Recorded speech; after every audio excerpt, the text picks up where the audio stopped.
So it's going to be very, very relaxed, very casual, and just want to set Mary at her ease. Mary wanted to go last. She wanted Sheila to set the light. So, Mary, you grew up in North Belfast, and I'm not sure if it's from a Republican background, but surely from an oppressed nationalist community background. You became involved in the movement, and the first time you went to prison was in March 1974 when you were 18. What you were sentenced to 5 years at that stage, and back then, of course, prisoners had won political status as a result of the hunger strike in 1972. So when you went into Arma jail, there was many, many prisoners there at that time, many women prisoners. There would have been over 100 at that time. Yeah. We had the women internees, remands and sentences, and we were all mixed together. Eileen Hickey, Lord of Mercy on her, was our OC, and we were A Company, and the screws didn't really bother us because anything we went through, the wing OCs or Eileen, and the jail did run rather smoothly. The biggest thing that happened to me personally was the following March 75. My mother was murdered in Conway's Bar by the UVF. Because we had political status, I was given 24 hours parole to attend the funeral. I mean, the women got me through that hard time. You know, the comradeship was unbelievable. But before that, I keep skipping. The cash went up in 74, and we had kidnapped the governor and screws just supporting the men in the cages.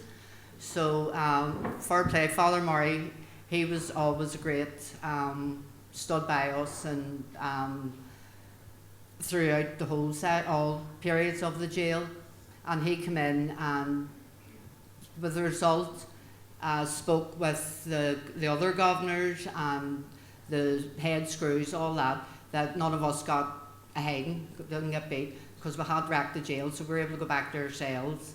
So that continued. I mean, obviously then the talk was about status being removed and a 50% remission and all that.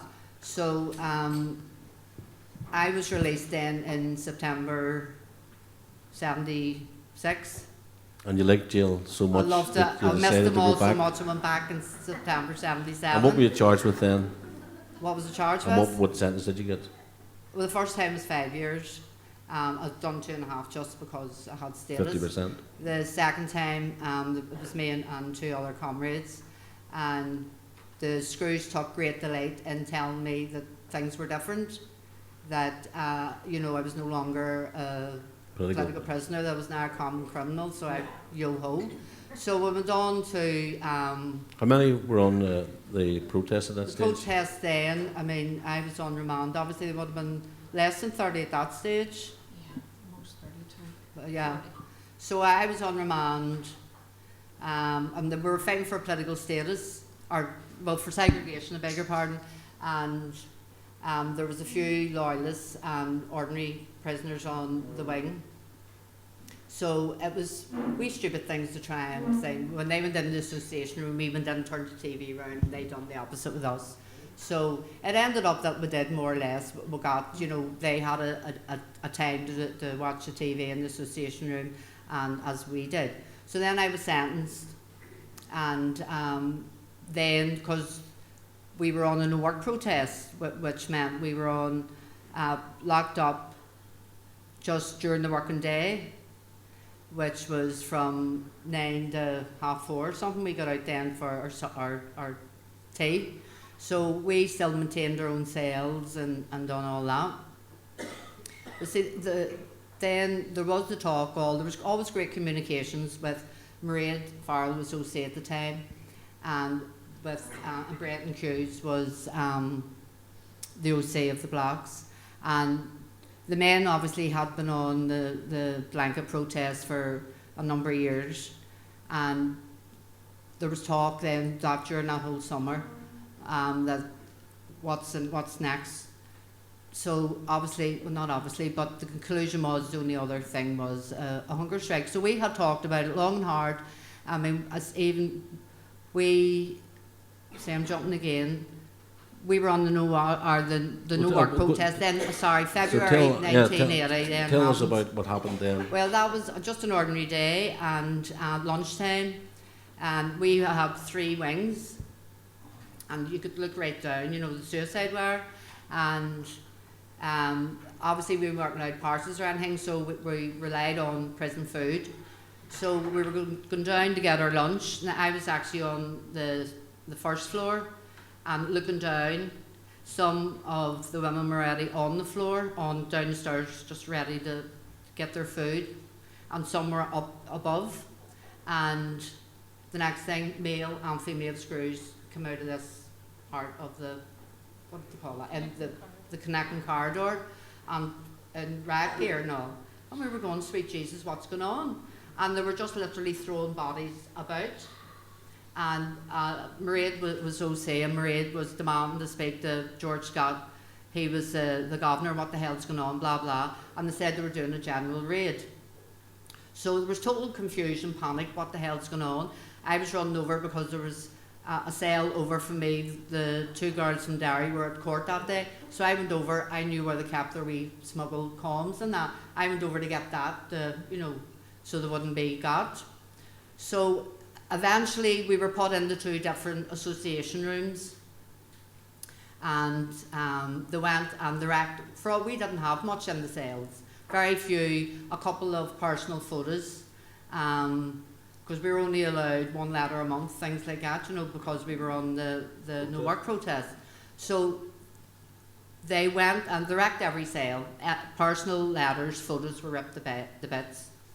So we were taken out one at a time, and there was a line at each side, male screws, and they were kicking and baiting people like. But before that even happened, there was women up, as I said, above us, and they literally got trailed down the stairs.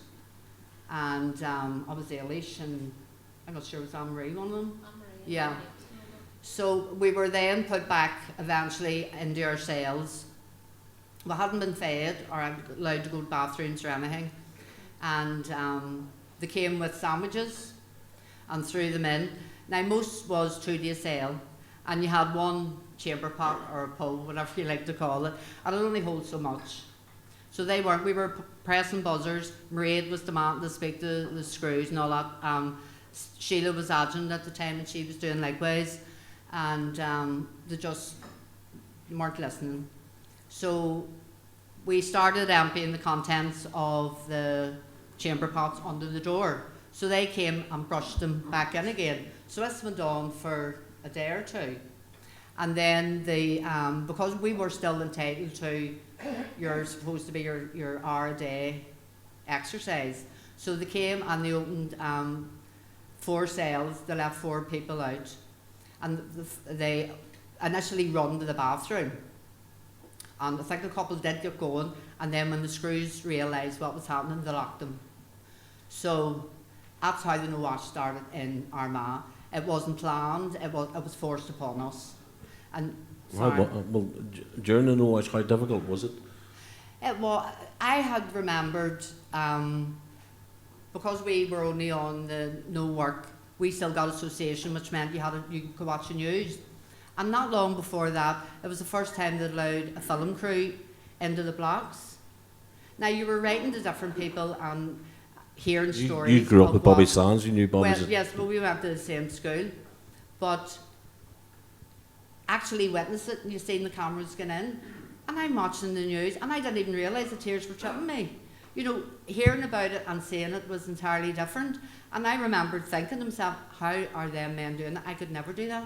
But our back was against the wall, and we had no choice. Now, don't get me wrong, the smell was atrocious. You did learn to live with it. But, you know, it was, well, personally, I know, because I'm a stubborn bitch, I wouldn't have let the screw see that it was annoying me. You know, but it was hard, you know. But I think, looking back, it was harder for your families coming up. And how they could sit beside you in the stick of us, you know, was unbelievable. But it was one of those things. Well, moving on to the decision that was taken to begin the first hunger strike in October 1980, What were the discussions among Well, the staff in Armagh? During that summer, we were still getting out an hour's exercise. Sheila would have went out with one half and Maria the other half, so we were discussing it thoroughly. And we were asked then who would like to volunteer. So, I mean, I went back to myself. I knew, I mean, I only had, my daddy wasn't in great health and he hadn't long lost my mama. I had 2 younger brothers, but my thoughts was, I don't expect somebody to do something I wouldn't be prepared myself. But it was entirely up there. But, you know, I wouldn't have thought any less of anyone who said no. So, to cut a long story short, I put my name forward. And there was yourself and Margaret Nugent and Maria Maria began on the 1st of December. Yeah, the men had started on the 27th of October, and us 3 went on the 1st of December.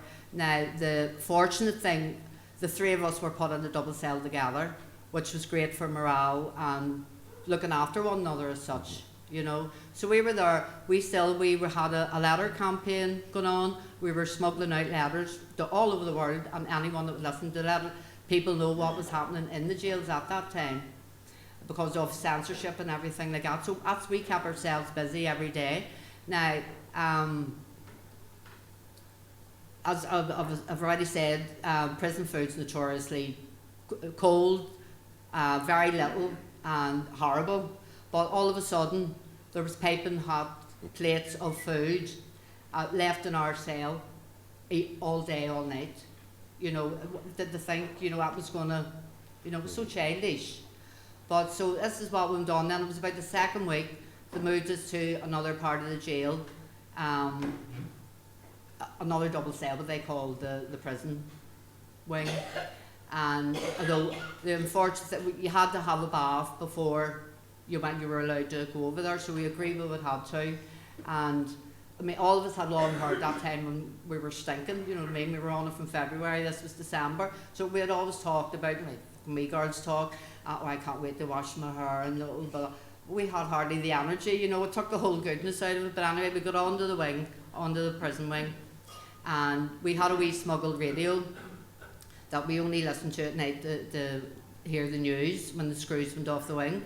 And by this time, Sean McKenna was very ill and we were very concerned. There was great communication now between the OCs. Sheila was writing away to Bic then. And we were getting daily updates because with so few of us, but each one decided to have a visit every day so comms could come in and out from the movement outside and from the blocks. So we were well up to date on everything. So the night of the 18th, we had the wee radio out listening. And I really can't remember, it was the 9 o'clock or 10 o'clock news that came on, say the hunger strike's over. And the 3 of us looked at one another and said, am I hearing things? And you had to wait another hour then because they were too far away from us. And so it was confirmed, it said the hunger strike's over, and we were saying, what the hell's going on? So we couldn't wait. The next morning then, the governor came in and he said, well, you can't, no, as I said, they left food in your cell. Oh, you can't eat that, it was cornflakes and whatever. We'll get you tea and toast. And Maria turned around and says, the hunger strike isn't off here. And he was really taken aback.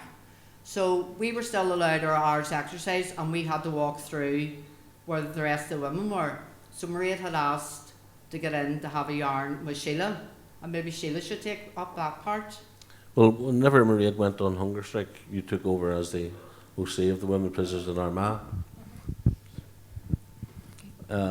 Just before we come to that, when were you arrested and how long did you get in prison? I was arrested in August 1976 and I was sentenced to 5 years in March 1977.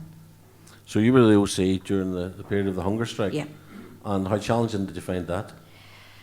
I don't know that it was any more challenging to me than to anybody else because we were all going through it together. I have to say, even so far past that period, it was one of the worst things that I've ever experienced in my life, and to the day I die it always will be, because the first hunger strike was bad enough, and as Mary said, we were getting comms, we were getting information from the H blocks. It was being sent out to the Sinn Féin Centre on the Falls Road, and then they were sending it into us. At that stage, when I took over, when Mairead went on hunger strike, and I took over as OC. I'd been her adjutant up to that time. The OC in the blocks was Bobby Sands. So I was getting regular communication from Bobby. And as with the women every day, the so-called doctor or the nurses, which were screws and white coats, went along and weighed them, took their blood pressure, a number of other things that they would have done. And then they, when they were coming over for exercise, would have passed this on to me, and I passed it out to the outside. It was to let people know how much weight they were losing and how they were doing, and they were complaining of headaches and things like double vision and stuff like that. So that was coming out of Arma.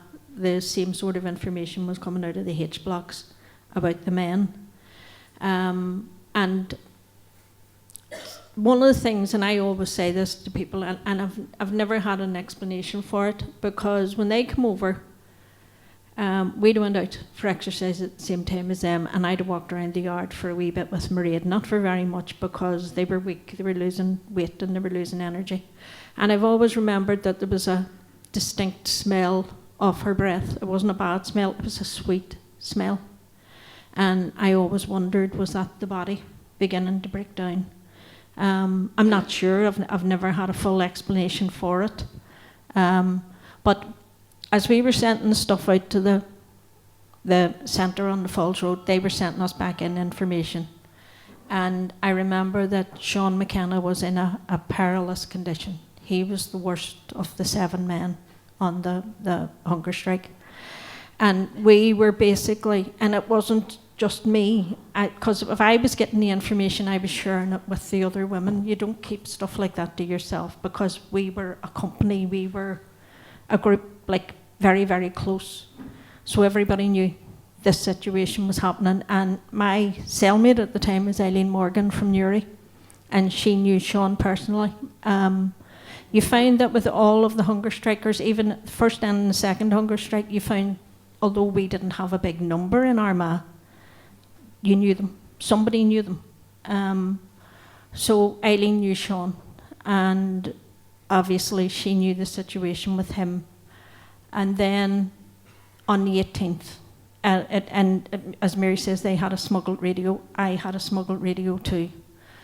And it was these wee things, and it's hard to explain to anybody who's never been there what a crystal set is, because I'd never known what a crystal set was in my life. And they were making these wee things up in tablet bottles with wires in them and all of that, and you fiddle with the knob and you get downtown radio or whatever. But I'd put the radio on, maybe about 9 o'clock, and the news was that Sean McKenna had been removed from the H blocks and had been moved to an outside hospital. And then a next news report was that the hunger strike was over. And it was like, what's going on? I had no clue what was going on. Then the following morning, I discovered that you had tried to get in, you had come up to Armagh and tried to get in to see me, because there'd been a document had come from the British. And you obviously didn't get in, and from that point they actually banned you from coming up on visits. I think Jim Gibney then took over after that. But we were left totally confused. We were left in a situation where we didn't know what was happening. Well, just to explain maybe some of the younger members of the audience, what happened about a week before the hunger strike ended, and subsequently what turned out to be controversial circumstances, the British government had contacted the Republican movement through a back channel, and it showed that they were under pressure as a result of the international outcry that was going on. And they had sent an emissary who worked for the Foreign Office over to Belfast Aldergrove Airport, where it was picked up by Father Brendan Maher, who was a Redemptorist priest who was also a chaplain. And I had informed Brenton Hughes that there was a document on its way, but Sean's condition had deteriorated, and I think that what happened was that the governors put additional pressure on Brendan as the leader of the prisoners, and he, thinking that there was a document coming, and there was a document coming, but the hunger strike was called off like an hour before the document arrived. Now, whether the document would have resolved the issues behind the hunger strike is another matter. It had all sorts of promises about an enlightened prison regime with progressive changes. So it was ambiguous, open to interpretation. But if the hunger strike had ended as a result of the prisoners having it in their possession, they probably would have been in a far stronger position. And instead, the attitude of the Brits, and I want you to speak to this, was that they took it to the wire and then they pulled back. They were never going to go through it. And I think that informed the really arrogant attitude that you experienced as OC. Yeah, I I got a visit with Father Brenton that day because they wouldn't let you in. And he explained to me that the document was there was people poring over it to see if anything could be resolved through it. But it became very obvious. I mean, that was in December. By January, it was... Oh yeah, well, that's after the meeting with Maria had come over. She told the governor that the hunger strike hadn't finished. The women hadn't ended their hunger strike, and then the three of them come over for exercise. Maria had come in, and we were talking it over, and it was a very difficult situation because it was like the usual thing that the Brits do, you know, the divide and conquer, send the ripples out, there's something going on.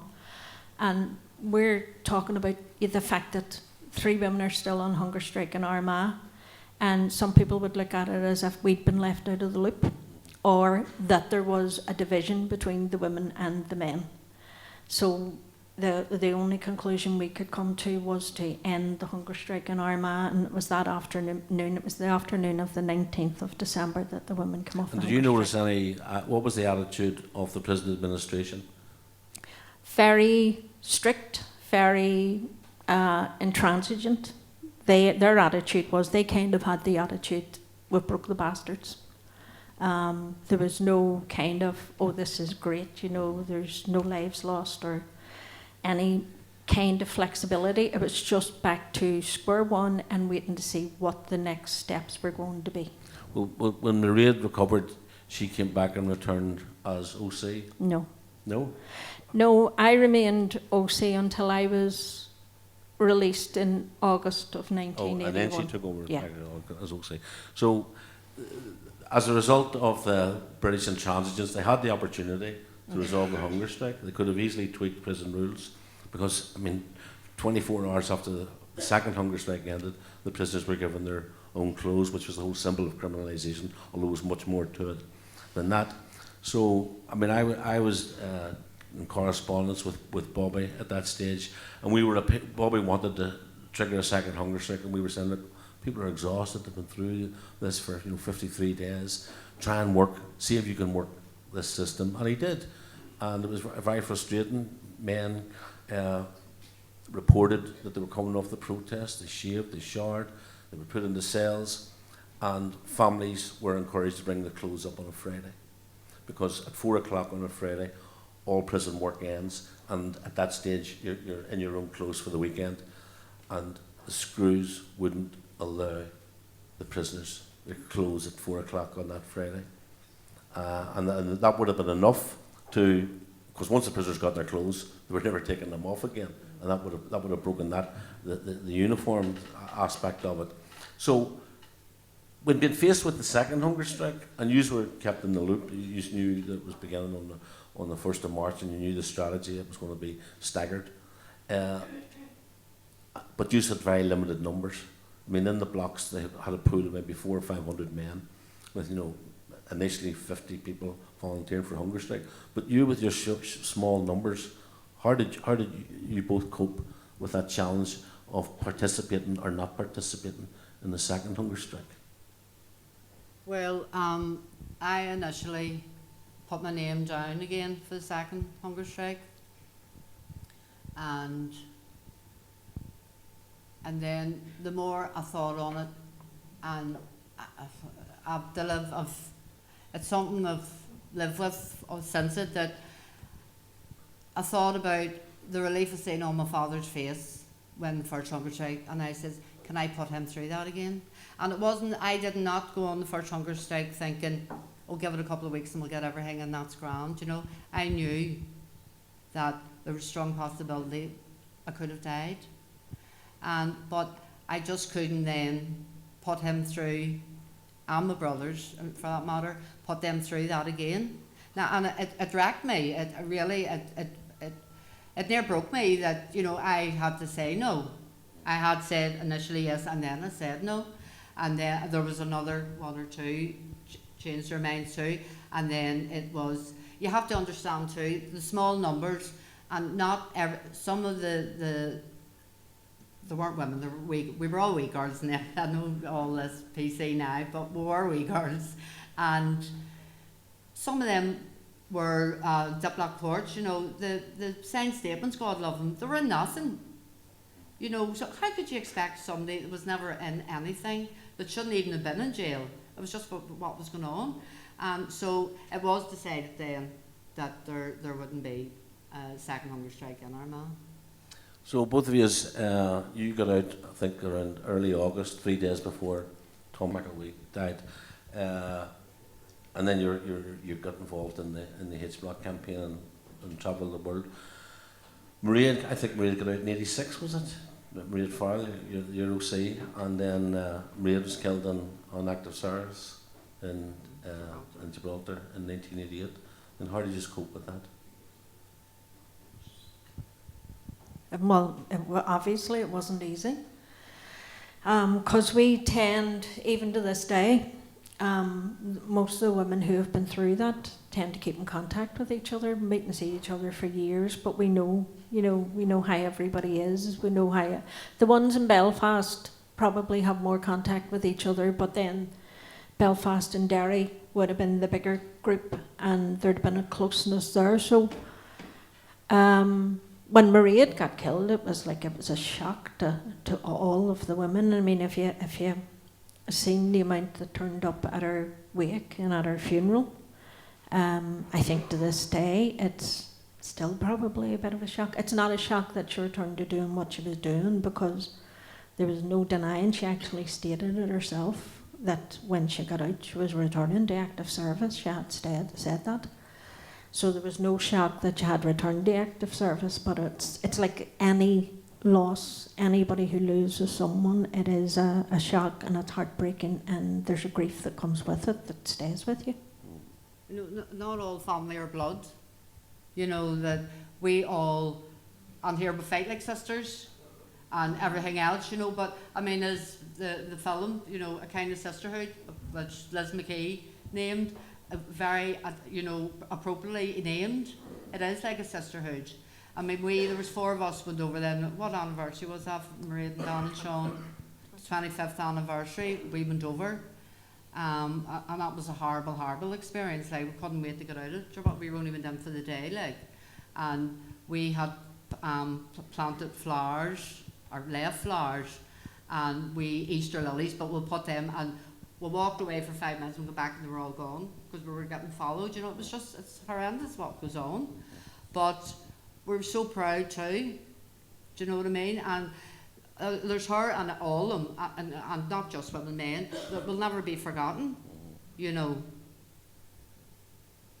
Well, we'll leave it there, and I just want to, both Mary and Sheila, very proud Republicans, have devoted their entire life to the struggle. And Mary, when she came out of jail, was married to Terence Clark, veteran Republican, Skippy from the Crumlin Road Jail, served as a Sinn Féin councillor in Belfast City Hall. And Sheila, of course, has remained a full-time activist, and also wrote a very famous book called John Lennon Died Last Night. I wouldn't say it's very famous, and you've got the title wrong. Danny, I know, it was mine.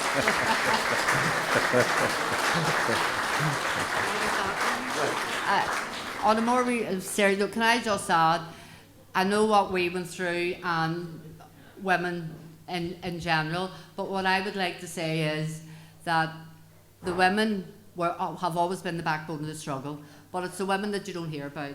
It's the women that was left at home, or out doing 2 and 3 jobs, rearing children, running to visit husbands, sons, brothers, daughters, sisters. You know, they're the women that you never hear of, and they don't want.